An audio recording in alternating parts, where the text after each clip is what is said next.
¿Alguna vez te has preguntado cómo un pueblo entero pudo soportar una serie de calamidades devastadoras sin rendirse? ¿Qué tan lejos puede llegar el poder de la obstinación y la falta de empatía? En el antiguo Egipto, Dios desató 10 plagas para liberar a su pueblo, pero fue la quinta la que golpeó el corazón de la economía y la vida cotidiana de los egipcios. En este video te contaremos todo sobre la quinta plaga, la devastadora peste en el ganado, que arrasó con caballos, burros, camellos, vacas, ovejas y cabras.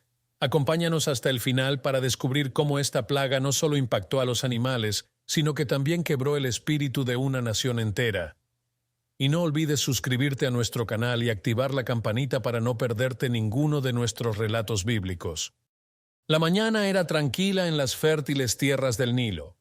Los primeros rayos del sol acariciaban las aguas del río y los campos rebosaban de vida. El ganado pastaba en los prados, los caballos trotaban por los establos y las ovejas balaban alegremente. La economía de Egipto dependía en gran medida de estos animales. Su fuerza de trabajo, su carne y su leche eran esenciales para el sustento de la civilización. Pero esa calma pronto se vería interrumpida por un golpe del destino. Dios había advertido a Faraón a través de Moisés y Aarón. Les dio un ultimátum claro: dejar ir al pueblo de Israel para que pudieran adorarle en libertad. Pero el corazón del Faraón, endurecido por su propio orgullo y poder, no cedió. Fue entonces cuando la quinta plaga se anunció. Una peste mortal afectaría a todos los animales de Egipto. La enfermedad llegó como un viento invisible, rápida e implacable. Los caballos, símbolo de poder y fuerza militar, comenzaron a caer. Los burros, esenciales para transportar cargas y personas, se tambaleaban y caían al suelo. Los camellos, bestias incansables del desierto, se desplomaban en la arena. El ganado que proveía leche y carne comenzó a debilitarse, sus cuerpos cubriéndose de llagas y marcas oscuras. Las ovejas y las cabras, animales tan importantes para el sustento diario, yacían inmóviles en los campos. Los egipcios, consternados y aterrados, veían cómo sus recursos vitales se desmoronaban. Sus esfuerzos por salvar a los animales eran en vano. Intentaban alimentarles, darles agua, pero nada funcionaba. La enfermedad avanzaba como una sombra imparable, y en cuestión de días, miles de animales yacían muertos. La peste había cumplido su promesa. Con cada animal que caía, el corazón de Egipto se quebraba un poco más. Los granjeros, que habían pasado generaciones criando a estos animales, miraban impotentes la destrucción de su sustento. Los carros militares quedaban vacíos, sin caballos para tirar de ellos. Los campos, sin bueyes para arar, quedaban estériles. La leche y la carne, alimentos esenciales, comenzaron a escasear. El comercio se detuvo, y el miedo y la incertidumbre se extendieron como una sombra sobre el reino. Pero más allá del impacto económico, fue el espíritu del pueblo el que se vio más afectado. La confianza en sus dioses, en su propio poder y en su faraón comenzó a tambalearse. ¿Cómo podían explicar que a pesar de sus ofrendas y plegarias, esta calamidad no se detenía? Mientras tanto, el pueblo de Israel, cuya liberación se buscaba, no sufría el mismo destino. Sus animales seguían sanos y fuertes, una diferencia que se volvía imposible de ignorar. El ganado, que siempre había sido una fuente de orgullo para los egipcios, se convirtió en símbolo de su impotencia. Los cuerpos inertes de los animales se acumulaban a la orilla del río, creando un espectáculo desolador.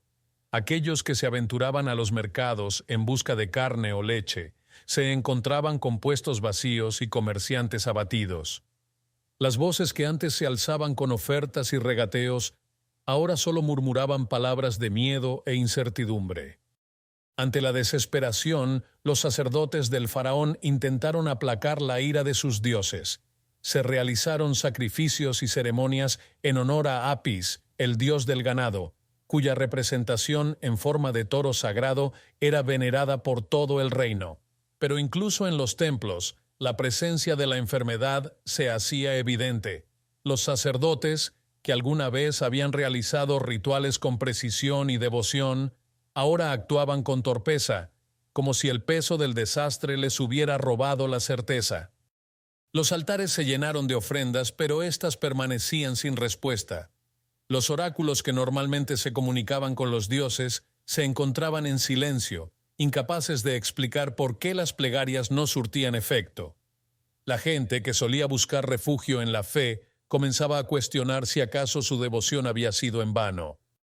La pérdida de tantos animales no solo afectó la economía y la fe de los egipcios, sino que también trastocó la estructura social del reino. Los nobles, que poseían grandes rebaños y campos fértiles, vieron desaparecer su riqueza en cuestión de días. Los campesinos, que dependían del trabajo de sus animales para arar la tierra, se enfrentaron a la posibilidad del hambre y la miseria. La ausencia de caballos también tuvo un efecto devastador en el ejército egipcio. Los carros de guerra, que habían sido una herramienta esencial para el dominio militar de Egipto, quedaron inservibles. Los soldados, que alguna vez se sintieron invencibles, ahora temían por la seguridad del reino. ¿Cómo defenderían sus fronteras si la misma fuerza que sustentaba su ejército se había desvanecido?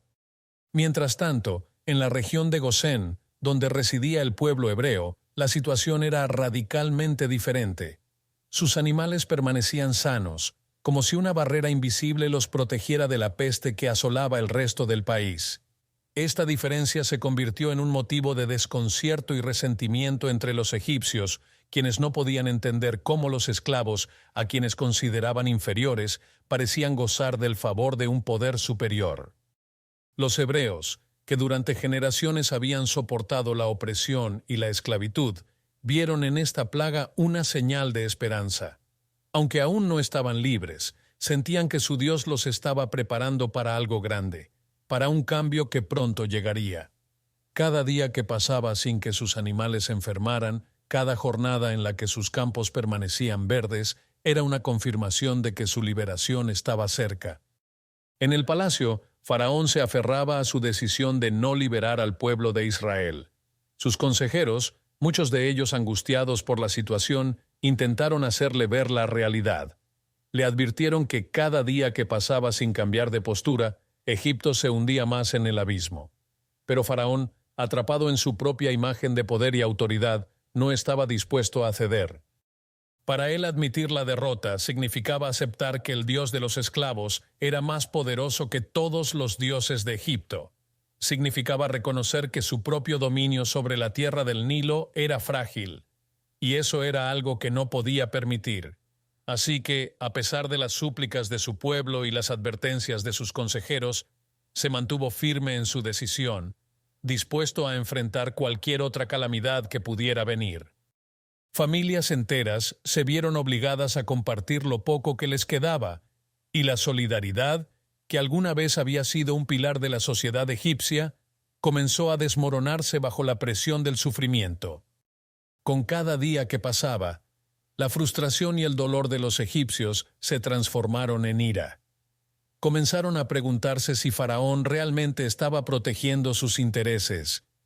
Las voces de disidencia, que hasta entonces habían permanecido en silencio por temor a represalias, empezaron a hacerse escuchar. Los rumores de que el propio Faraón era el responsable de la plaga comenzaron a circular, alimentados por la desesperación y la falta de respuestas. Algunos incluso se atrevieron a sugerir que liberar a los hebreos podría ser la única forma de poner fin a su sufrimiento. Pero estas voces eran rápidamente silenciadas, ya sea por miedo a las represalias o por la esperanza, aún débil, de que la situación mejorara. El pueblo estaba atrapado entre su lealtad al trono y su deseo de sobrevivir. Aunque la peste finalmente cesó, las cicatrices que dejó en Egipto perduraron. La pérdida de tanto ganado significó que la recuperación económica sería lenta y dolorosa. Muchos egipcios, que habían visto desaparecer su medio de vida, se encontraron en la pobreza. Los campos, que alguna vez fueron fértiles y productivos, ahora estaban llenos de huesos y cuerpos en descomposición, recordatorios constantes de la furia de Dios. Pero quizás lo más significativo fue el cambio en la percepción del pueblo sobre su líder. Faraón, que había sido visto como un gobernante todopoderoso, ahora era considerado por muchos como el causante de su sufrimiento. Su decisión de no liberar a los hebreos, a pesar de las claras señales, había llevado a su pueblo a una calamidad sin precedentes. Y aunque la plaga había terminado, la duda y la desconfianza hacia su liderazgo seguirían creciendo. La quinta plaga, la peste en el ganado, no solo fue una muestra del poder de Dios, sino también una lección sobre las consecuencias de la soberbia y la obstinación. Faraón, al negarse a ceder ante la voluntad divina, llevó a su pueblo a un sufrimiento inimaginable. Pero esta plaga también nos recuerda que incluso en los momentos más oscuros, aquellos que permanecen fieles pueden encontrar protección y esperanza. ¿Qué opinas de esta historia? ¿Crees que la obstinación de Faraón era necesaria o solo llevó a más sufrimiento? Si te ha interesado este relato y quieres conocer más sobre las plagas de Egipto y otros relatos bíblicos, no olvides suscribirte a nuestro canal Enigma Bíblico, darle like al video y activar la campanita para no perderte ninguno de nuestros contenidos. Nos vemos en el próximo video.